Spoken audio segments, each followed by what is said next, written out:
Tá?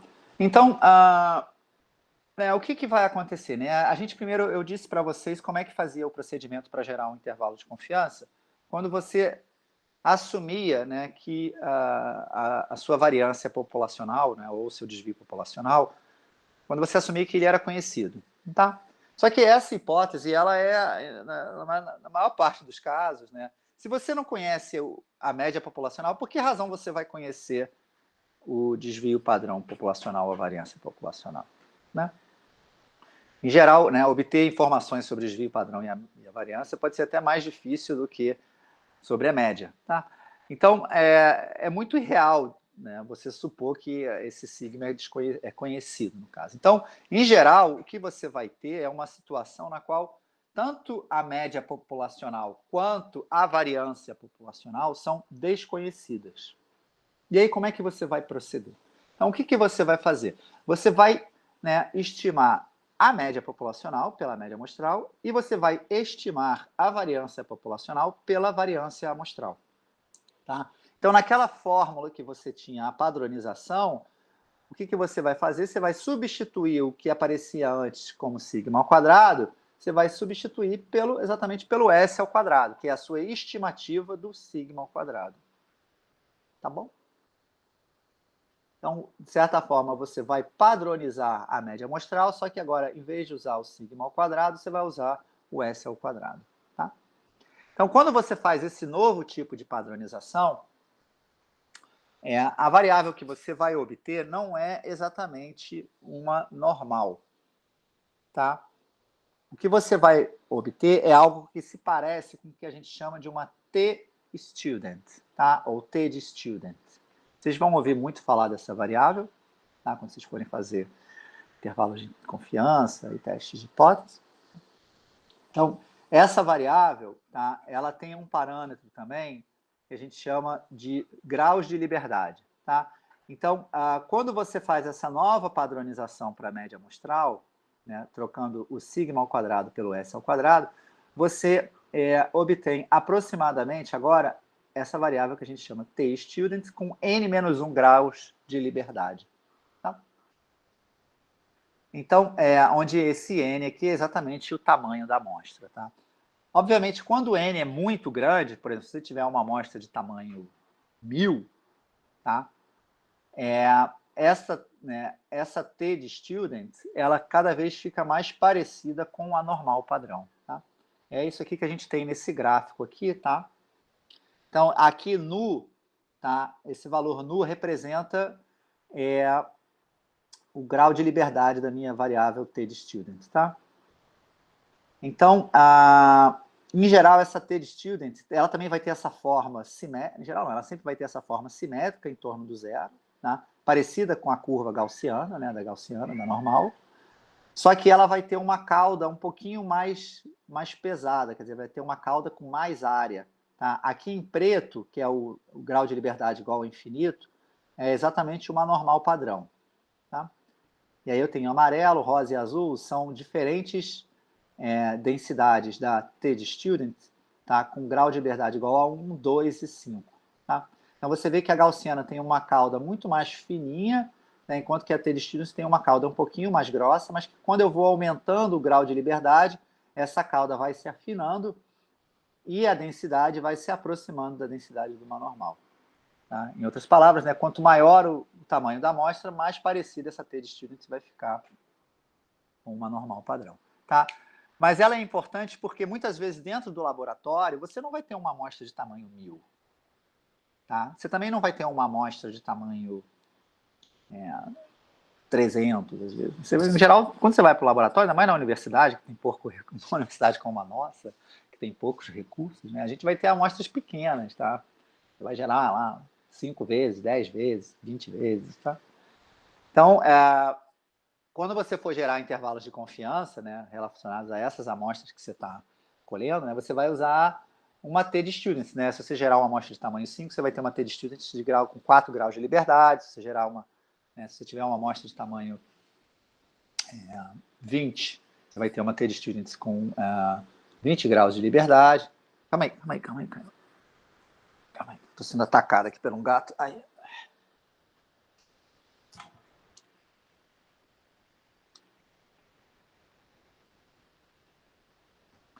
Tá? Então, aqui tem a tabela da TED-Students, tá? Então, a tabela também, ela também é feita de maneira... Essa tabela aqui também é feita de maneira similar à tabela da normal, tá? Essa tabela aqui se calcula os quantis, tá? Da minha... Só que como eu tenho, né, a normal padrão era média zero e variância igual a 1. Então, você só tinha esses dois parâmetros que estavam fixados de antemão, tá? A TED-Student, você tem um outro parâmetro que é o número o grau de liberdade, tá? Então, aqui nessa tabela, o grau de liberdade ele está aqui, né? 1, 2, 3, 4, 5, 6, 7 e assim por diante, tá? E aqui estão as probabilidades, tá? Então, aqui para uma TED-Student com 1 grau de liberdade, tá? Eu tenho o quantio correspondendo a 0,6, 0,325, tá? Tem o quantio correspondendo a 0,975, que é 12,706, tá? E assim por diante, tá bom? Só que, novamente, né, a gente já saiu da era das tabelas e a gente está entrando na era do R, tá? Então, eu vou mostrar para vocês como é que a gente gera, né? Então, como é que é o comando para gerar o quantio da TED-Students, tá? Então, vamos ver aqui. Eu aqui não tenho ele decorado, tá? Mas está aqui no livro, tá bom? Então, você vem aqui, você vai ver, né? Acho que é QT. Aqui, exatamente, é QT, tá? Então, esse aqui é o comando para você gerar o quantio, tá? Então, por exemplo, porque os comandos do R, eles têm essa padronização. Q norm, quer dizer, é o quantio da normal. Então, o quantio da TED-Student, ele colocou, né, o comando QT, tá? E aí você precisa colocar dois dados aqui, tá? Como está mostrado aqui no livro, né? Você tem o primeiro é exatamente a probabilidade, então aqui está 0,975, tá? E o segundo é o grau de liberdade que você tem.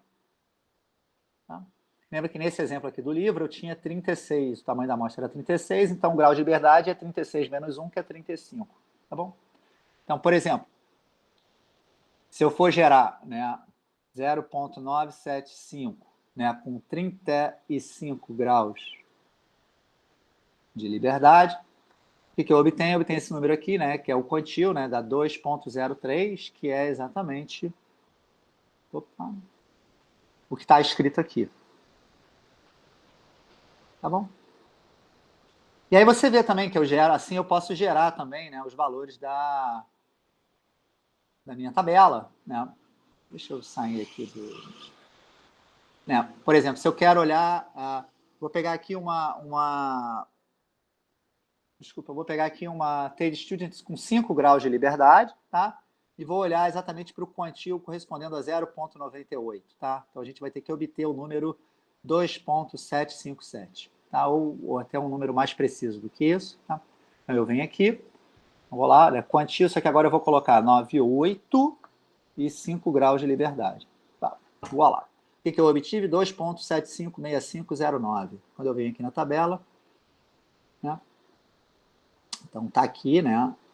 Eu estou arredondando para cima esse número aqui, né? Quando eu arredondo 2,756509 para cima, né, vai ficar 2,757, né?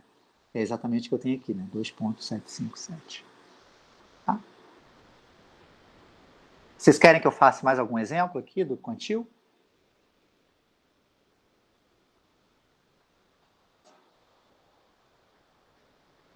Vocês veem que com R, né? Sim, mais um exemplo? Tá, então a gente vai ver né, depois a relação com o nível de confiança, né? Tá? Se for 98% de confiança, né, com grau de liberdade igual a 2, o Davi está perguntando aqui. Né? Então, 98% de confiança quer dizer que o alfa é 2%, correto? Então, alfa sobre 2 é 1%. Então, 1 menos alfa sobre 2 é 99%. Então, eu vou gerar QT com 99 e 2 graus, né? Dá 6,96457. Que aí, se eu olhar aqui na tabela, né, aqui na tabela dá 6,965, né? Porque ele está arredondando esse número aqui para cima, né? 964, quando eu arredondo para cima, dá 965.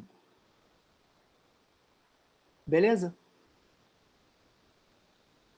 Então você vê que né, com R tudo fica mais legal, tá? Vocês podem esquecer calculadora científica, vocês podem esquecer tabela. A gente entrou agora na fase, né, de um programa de verdade, tá bom?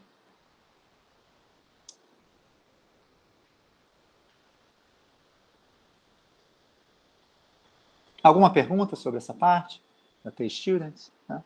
Então, note que a T-Students você, né, tem que dizer, né, né, além da probabilidade para você calcular o quantil, você tem que dizer qual é esse parâmetro que você está olhando. Esse parâmetro, né, ele vai depender do tamanho da sua amostra. Tá? Se a sua amostra tiver tamanho N, o parâmetro é nu igual a N menos 1. Então, se a amostra tiver tamanho 20, né, o parâmetro é 19.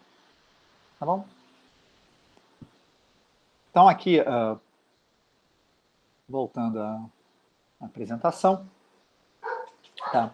Então, aqui eu botei no R também, tá? Já coloquei aqui. Né? Você tem a função... eu nem lembrava que eu tinha colocado aqui, por que eu fui ver no livro? Bom, aqui você já vê que eu coloquei aqui a própria função, tá? Onde você consegue obter os quantis, né, da distribuição T-Students. Tá? Então, você, né, só relembrando o que é o quantil, né, eu vou te dizer quem é o P, né, e ele vai me dizer quem é o Q. Tá? Onde P aqui exatamente é a área à esquerda do Q, né? Aquela área que está achurada aqui, né? Exatamente aqui. Tá bom? Então, aqui eu tenho um exemplo, né? Um N igual a 10, então 9 graus de liberdade. E eu estou olhando aqui eu estou olhando com 5%, né? Então, quando 5%, desculpa, 95%, né? Então, o alfa dá 5%, alfa sobre 2 dá, né, 0,025. Quando eu faço 1 menos isso, eu obtenho 0,975. Tá? Aí eu calculo o quantil aqui e me dá o 2,262157. Tá bom? E aí, alguma pergunta sobre a T-Student? Tá? Você vê que vocês podem fazer essa conta, né, com o R, né, muito... Não é fazer a conta, né? Vocês podem achar o valor de maneira muito mais rápida, né? E vocês vão poder usar isso nas provas, tá? Não tem problema. Vocês podem usar o R na prova à vontade. Fazer em casa. Eu até espero que no futuro mesmo, quando passar essa pandemia, vocês possam fazer a prova com, né, sei lá, com um computador. Mas, bom, continuando aqui a apresentação, tá? Então, agora a gente, né, já sabe mais ou menos como calcular, né, esses quantis aqui, né? Então, note que a situação agora é muito similar à situação anterior, né? Você quer, né, que com, né, probabilidade 1 menos alfa, a sua variável aleatória, né, que é uma T-Students com n menos 1 graus de liberdade, que é dada exatamente por essa padronização aqui da média amostral, que isso esteja, né, dentro desse intervalinho aqui, onde eu tenho esse limite inferior e esse limite superior. E aí, novamente, pela simetria da T-Student, né, o limite inferior vai ser menos o limite superior, tá? Então, afinal de contas, você só precisa calcular quem é esse limite superior. E aí, esse limite superior, a fórmula é similar, só que agora, em vez de estar olhando o quantil da normal, você vai estar olhando o quantil da T-Students com n menos 1 grau de liberdade. Tá? O quantil, né, associado a 1 menos alfa sobre 2. Tá bom? E aí vai gerar, né, exatamente esse intervalinho. Né? Então, o procedimento você, né, toma um nível de significância, que em geral é pré-fixado, né, é arbitrário, mas ele é dado em geral, seja, sei lá, você vai trabalhar, vai fazer um trabalho, né, para publicar numa determinada revista, ou vai fazer um trabalho científico para ser aprovado por uma determinada sociedade de, sei lá, de nutrição ou de medicina, certo? E aí eles vão dizer, não, eu quero que o seu trabalho, que os dados coletados, você faça com esse determinado nível de confiança. Tá? Então isso vai ser prefixado. E aí, dado isso, né, em geral é 95, 99, 98, sei lá, ou pode ser 90 se você não for tão conservador. Você vai vai achar o valor T, né, da T de students, que corresponde a essa equação aqui, né, que é a gente já sabe qual é o quantil, né? Então, esse aqui é exatamente dado pelo passo 3, né? O valor de T será exatamente dado pelo quantil Q de probabilidade acumulada referente a P igual a 1 menos alfa sobre 2, tá? Na T students com N menos 1 grau de liberdade. E aí, o intervalo de confiança resultante, tá? Vai ser exatamente, você vai pegar a média amostral, e aí vai diminuir e somar, né, esse valor aqui, que é o T que você obteve da T students, vezes a raiz do S ao quadrado, que você obteve na sua amostra, tá? Dividido por N, né? E aí a mesma coisa aqui, você vai pegar x barra e somar esse valor também. E aí isso vai ser o seu intervalo de confiança. Tá? Então, bom, aqui tem um exemplo que na verdade não está... Quer dizer, a gente pode fazer esse exemplo. Vocês querem que... Porque esse exemplo ele não está feito aqui no slide. Mas a gente pode fazer, tá? Então, vocês querem... vamos fazer? Beleza? Vamos lá, vamos fazer. Então eu vou parar a apresentação aqui do computador e vou para a apresentação. Eu só vou anotar aqui, antes de começar a apresentação, deixa eu só anotar os dados do problema, tá? Eu não vou anotar o blá blá blá, quer dizer, o blá blá blá é a contextualização do problema, tá? Eu só vou anotar aqui os dados, tá? Então, eu estou olhando um estudo, tá? Dos efeitos do uso da cocaína no período pré-natal sobre bebês, tá? Então, você tem... você está olhando, né, qual é a variável que você está olhando o peso do bebê, tá? Numa amostra de tamanho 190, tá? Então, aqui eu tenho N, tamanho da amostra igual a 190, tá? O peso médio que eu obtive, né, dessa minha amostra foi 2.700 gramas, quer dizer, 2,7 quilos, tá? E o desvio padrão que eu obtive, tá? Que eu observei aqui, foi 645 gramas. Tá? Então, note que o S ao quadrado aqui que eu obtive foi 645 ao quadrado, que eu não vou fazer essa conta aqui, tá bom? Então, deixa eu anotar aqui. Então, o que eu quero fazer? Né? Deixa eu começar a apresentar aqui, tá? Share screen, start broadcast.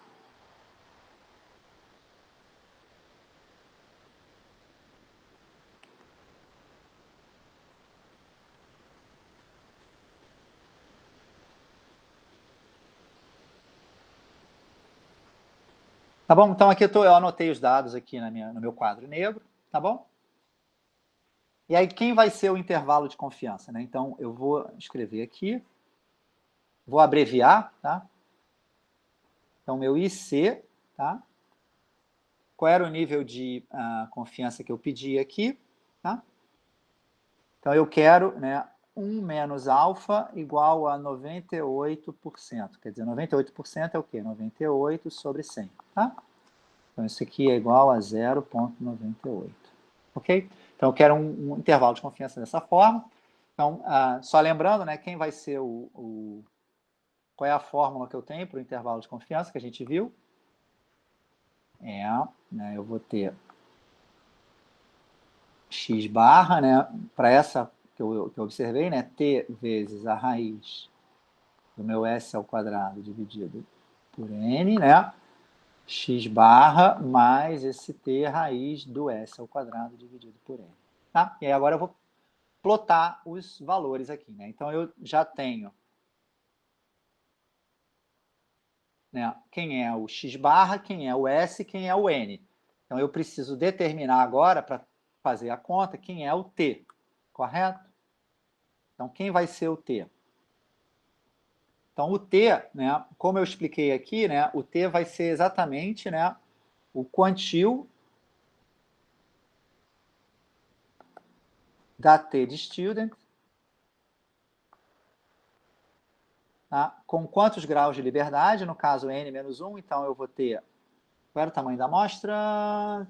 Enorme, né? 190, mas vamos lá. 190 menos 1, tá? Que é exatamente igual a 189, tá? E qual é a probabilidade, né? O quantio relacionado a P igual a 1 menos alfa sobre 2, tá? Então, 1 menos alfa igual a 0,98, quer dizer que alfa é igual a 2%, correto? Portanto, alfa sobre 2 é igual a 1%. Portanto, isso aqui vai ser igual a 1 menos 1 sobre 100, que é igual a 99 sobre 100. Então, eu estou olhando, né, o quantio referente à probabilidade de 99. Né? Então, eu vou lá para o R, tá bom? Eu não vou abrir o R aqui, tá? Mas eu botei lá o comando QT, né? Referente à probabilidade de 99 e referente ao número de grau de liberdade a 189, o que eu obtive, que é esse cara aqui, vai ser igual a 2,34... Opa, calma aí.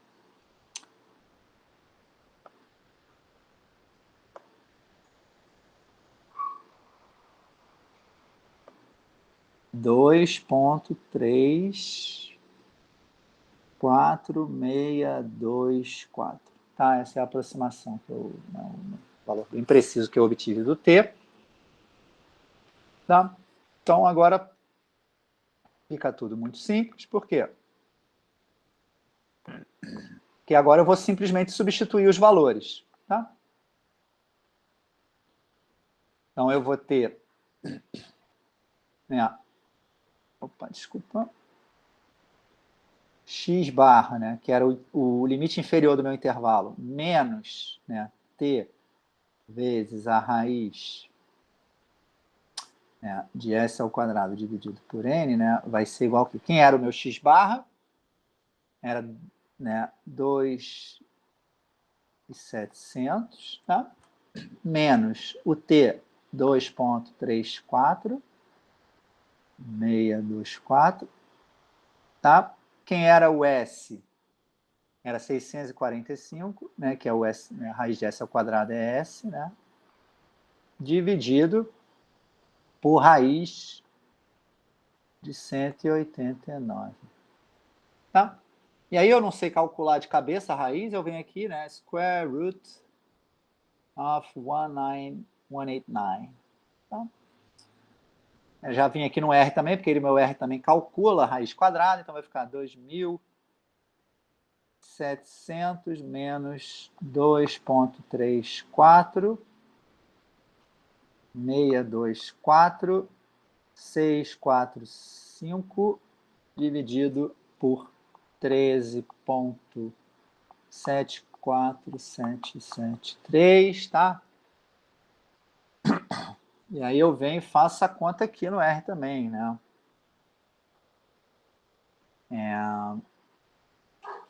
645 dividido por 13. Melhor vou botar aqui, né? Square root de 199.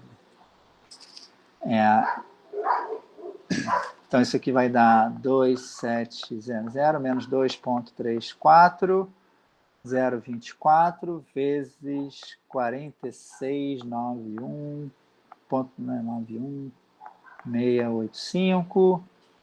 Tá, acho que já tá claro aqui para vocês.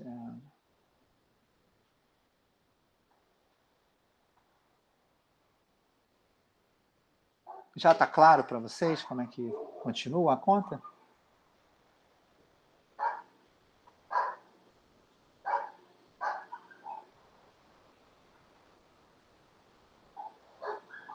Então, Davi, olha só, tem muita gente que argumenta o seguinte: quando n é maior ou igual que 30, eu começo a usar a normal e me esqueço da T de Stevens, tá? Isso depende da precisão que você quer usar, tá? Então, para eu... sempre que, a princípio, tá? Sempre que a sua... né? A princípio, sempre que o desvio padrão é desconhecido e você padroniza a sua variável usando a variância amostral, tá? Então, a princípio, você tem que usar a t-student. Quando o n é grande, a t-student se aproxima da normal, tá? Então, por exemplo, se você tiver uma casa de precisão de 2 casas decimais, talvez para n igual a 30, a diferença entre a normal e a t-student seja praticamente você não consiga ver, se você tiver só 2 casas de precisão, tá? Então, vamos mostrar isso aqui no R. Então, o que eu vou fazer aqui, tá? Então, eu vou pegar, por exemplo, esse exemplo aqui, né? Eu peguei o quantil, tá? Vamos pegar aqui, em vez de pegar o do 9, tá? Eu vou pegar o do 75, tá? Vou pegar o 975, tá? A probabilidade 975 com uma t-student de tamanho, em vez de pegar 30, 190, eu vou pegar de tamanho 30, tá bom? Então, quem vai ser esse quantil? 2.042272, tá bom? Agora eu vou fazer a mesma coisa, só que em vez de pegar o quantil da t-student, eu vou pegar o quantil da normal. Tá? Então, você vê que o quantil da normal deu 1.95, que é aquele... Se você tem só 2 casas decimais, né? Esse aqui dá 1.96 e esse aqui dá 2.04. Você vê que tem uma diferença. Tá? Você está me entendendo? Agora, se eu for fazer a mesma coisa, em vez de pegar 30, eu vou pegar 100 aqui, tá bom? Olha o que eu obtive. Se eu pego uma t-student com 100 graus de liberdade, eu obtive o quantil 1.98, que já é mais próximo do meu 1.96. Tá vendo? Agora, se eu vou fazer aqui, eu vou extrapolar, né, e pegar 200. Peguei 1.97, que já é, né, aqui já a precisão já fica bem mais próxima ainda, né? Vou extrapolar ainda mais, vou pegar 500. Aí, já dá 1.96, tá? Então, se você tiver 2 casas decimais e pegar 500, por exemplo, você já não vê diferença nenhuma. Mas se você olhar a terceira casa decimal, você vê que tem uma diferença da normal para t-student. Ok? Então, assim, eu diria que quando você tem um recurso do R, né, você vê a diferença entre você pegar uma t-student com 30 graus de liberdade e uma normal. Você vê que tem uma diferença grande no número que você obtém. Exato. Agora que vocês têm a Beatriz está colocando aqui, né?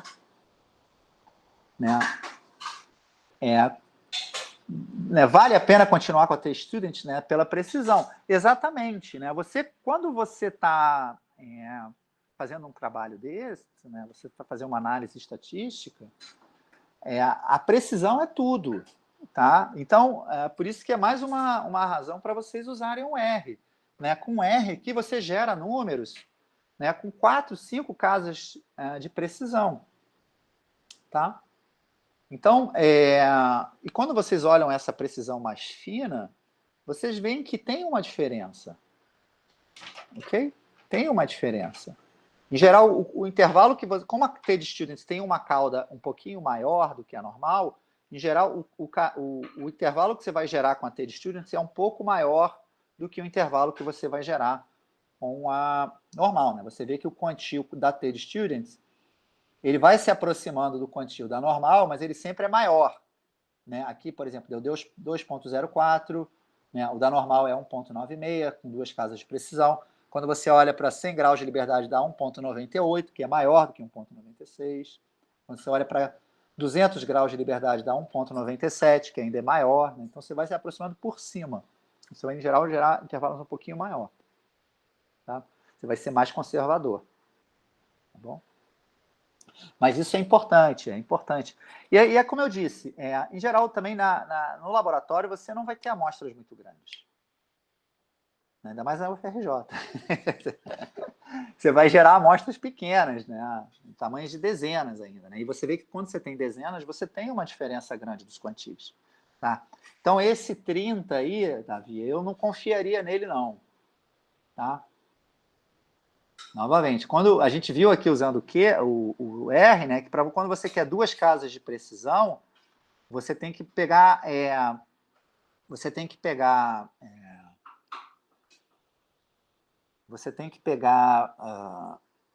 né, praticamente graus de liberdade da ordem de 200, 500. Entendeu? Vai ter duas casas de precisões iguais, da QT student e da normal. Tá bom? E assim, agora que você tem o R, você calcular o quantio da normal, calcular o quantio da T de student, é a mesma coisa. Você vai ter um comando que você vai dar o comando,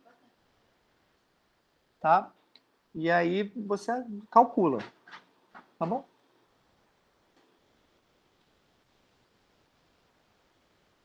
Então, a gente fez aqui, né, eu fiz o procedimento, mas a gente vai fazer isso de novo, tá? Então, eu vou terminar esse terceiro bloco, tá? Falando agora só mais um assunto, que é, a gente, né, viu agora o procedimento, como é que faz para gerar intervalos de confiança para a média populacional, supondo que o sigma ao quadrado é desconhecido, tá? E aí a gente, como o sigma ao quadrado é desconhecido, também seria importante a gente gerar um intervalo de confiança para o sigma ao quadrado também, né? Ou para o sigma, né, de maneira equivalente. Tá? Então, aqui eu vou explicar de maneira um pouco breve, né, como é que você faz isso. Tá? Então, quando você estuda a variável s ao quadrado, tá? Essa variável, ela tem a propriedade, tá, de que quando o que você está observando você assume que é uma normal, tá? Essa s ao quadrado, ela está relacionada a uma variável que a gente chama Q quadrado. Tá? Então, na verdade, né, a afirmação correta, né, é que s ao quadrado é igual, né, a essa fórmula aqui, onde você tem o sigma ao quadrado, que é o seu parâmetro que você quer estimar, dividido por n menos 1, e aí você tem uma nova variável aleatória aqui, que é o que a gente chama de Q quadrado com n menos 1 graus de liberdade. Aqui você também continua tendo graus de liberdade. Tá? Então, essa Q quadrado, ela é a variável aleatória, né, que vai te permitir construir intervalos de confiança agora para o S ao quadrado. Né? Ou, desculpa, para o sigma ao quadrado. Tá bom? Então, essa nova variável aqui quadrado, novamente, ela está tabelada. Tá? Aqui você tem o nu, que são os graus de liberdade, aqui você tem as probabilidades, e aqui no meio você tem exatamente os quantis. Tá? Ela vai ser uma variável, diferentemente da normal e da T de students, ela não é mais uma variável simétrica, ela é uma variável que sempre assume valores positivos, né, porque S ao quadrado é sempre positivo, né, o quadrado de um número é sempre um valor positivo. Tá? Então, a densidade dela, ela começa no zero, tá? Essa função, a esquerda do zero ela é zero, então você não tem área, tá? E a direita do zero você tem essa forma aqui, ok? E os valores dessa área aqui, né, para cada grau de liberdade, tá? E para alguns valores da área, você tem ele tabelado aqui. Tá bom? Mas, novamente, a gente já passou da área, da fase da tabela, né? E a gente vai usar exatamente o comando daqui quadrado. Tá? Então, qual vai ser o passo a passo, né, da construção do intervalo de confiança para sigma ao quadrado? Né? Então, o passo a passo também é similar aos anteriores, né? Só que agora você vai estar olhando uma variável aleatória diferente. Tá? Então, você vai prefixar um nível de confiança, novamente, né? 95%, 98%, 99%. Tá? Você vai determinar o limite inferior e o limite superior, tá? De maneira que a probabilidade de uma Q quadrado com n graus de liberdade seja igual a 1 menos alfa, né? Está dentro desses limites superiores e inferiores. Tá? E aí, né, como é que você vai determinar? Como essa variável ela não é simétrica, tá? Então você já não tem mais essa propriedade de que desculpa, aqui não tem um menos não, tá? Esse menos aqui está errado, tá bom? Eu tenho que consertar esse menos aqui, tá? Porque como a variável é positiva, né, esse menos aqui não poderia estar aqui, tá? Então, aqui é só um QI, tá? Não tem menos não, tá? É um erro de digitação. Tá? E aí, como é que você vai determinar quem é o limite inferior e o limite superior? Tá? Aí, novamente, como essa nova variável aqui quadrado não é simétrica, né, você não vai poder dizer que o limite inferior é menos o limite superior, tá? Então, você vai determinar o limite inferior, como ele vai ser o quantio agora, tá? De um aqui quadrado com n menos 1 grau de liberdade, e aí você vai olhar o quantio correspondendo a alfa sobre 2, né? Porque exatamente você quer, né, uma posição aqui, mais ou menos, que à esquerda esteja alfa sobre 2. Desculpa. E depois você vai olhar o outro quantio superior, onde você quer que, né, a direita esteja alfa sobre 2, quer dizer, a esquerda vai ter que estar 1 menos alfa sobre 2. Tá? E aí você vai olhar também, novamente, os quantios daqui quadrado, com n menos 1 grau de liberdade. Tá? E aí o intervalo de confiança resultante vai ser dado exatamente por essa fórmula aqui. Né? Você vai ter o seu valor estimado, S ao quadrado, e aí você vai multiplicar ele por um fator, que é dado, né, por n menos 1. Aqui você vai ter o limite superior, que é 1 menos alfa sobre 2n menos 1, que ele vai estar dividindo agora aqui o limite superior, tá? E você vai ter n menos 1, S ao quadrado, né? E agora você vai ter esse limite inferior aqui, né? Que é o alfa sobre 2, ele vai estar dividindo, né, desse lado aqui, tá? O S ao quadrado. Tá bom? Deixa eu fazer um exemplo, tá? Que aí fica mais claro para vocês. Tá? Então, aqui eu tenho uma amostra com N pequeno, tá? Que é uma situação que vocês vão encontrar muito recorrente, né, nos laboratórios. Então, eu tenho uma amostra com 6 cobaias, tá? Eu estou analisando a dosagem de um certo composto que eu estou testando nessas cobaias, tá? E aí eu obtive uma média amostral igual a 14,1 miligrama por decilitro e uma variância amostral, tá, igual a 2,1 miligrama por decilitro. Tá? E aí eu quero obter intervalos de confiança ao nível de 95% para a média e para a variância populacional. Tá bom? Assumindo que os dados seguem uma normal. Então aqui eu vou usar exatamente, né, para média populacional, eu vou usar a T de students com n menos 1, quer dizer, 6 menos 1, que é 5. E para variância amostral, eu vou usar aqui quadrado com 5 graus de liberdade. Tá? Então, né, eu tenho n igual a 6. Então, para a média populacional, né, então, 1 menos alfa é 0,95, né, então, novamente, os graus de liberdade vão ser 6 menos 1 igual a 5, tá? Então, o valor do quantio, né, como é 0,95, a gente já viu, né, eu vou estar olhando o quantio correspondente a 0,975, tá, com 5 graus de liberdade. Tá? E aí eu olho lá no R, tá, o comando do quantio da T de students, né, com referente à probabilidade 0,95, com, né, aqui DF significa degree of freedom, tá, grau de liberdade, igual a 5. Tá? E aí eu calculo lá, obtenho exatamente 2,57, tá, com esses graus de precisão aqui. Tá? E aí eu vou e coloco na fórmula que eu tenho para o intervalo de confiança da média. Tá? Então, vai dar a média amostral, que eu calculei, 14,1, né, vezes o quantio, que eu determinei, da T-Students, tá, vezes a raiz de 2,1, que é 2,1 é exatamente a variância amostral que eu obtive, tá, dividido pelo N, que é o tamanho da amostra, e depois eu faço 14 mais isso e obtenho exatamente 12,58, 15,62 para a média populacional. Tá? E agora, para variância populacional, qual vai ser o intervalo de confiança que eu vou obter? Tá? Então, nesse caso, eu vou ter que olhar o quantio daqui quadrado, tá? Com 6 menos 1 grau de liberdade, com alfa igual a 0,5. Tá? Então, lembre que né, eu vou ter que determinar quem é o QI e quem é o QS. Né? O QI é Q de alfa sobre 2, n menos 1. Quer dizer, eu estou olhando qual é o quantio associado a alfa sobre 2. Tá? Então, como alfa, aqui no caso, era 5%, alfa sobre 2 é 2,5%, né, então é 0,025. Então, estou olhando o quantio da Q square, né, com 0,025, com 5 graus de liberdade. O R me dá exatamente o valor, 0,831216. Então, esse valor vai entrar exatamente dividindo aqui, né, a parte da direita do intervalo, né, que é esse valor que está aqui embaixo. E depois eu vou olhar o quantio superior, né, de quadrado, esse daqui, né? E esse daqui vai ser exatamente o quantio com 1 menos alfa sobre 2. Tá? E aí o comando do quantio da Q square é Q, né? Q square é esse Q, né? 0,975 com 5 graus de liberdade. E aí ele me dá, né, o R me dá lá 12,8325. Tá? E esse cara ele vai entrar exatamente dividindo aqui. Né? Aqui entra o N-1, tá? Aqui vai entrar o quantio superior daqui square, aqui vai entrar o quantio inferior, né, dividindo.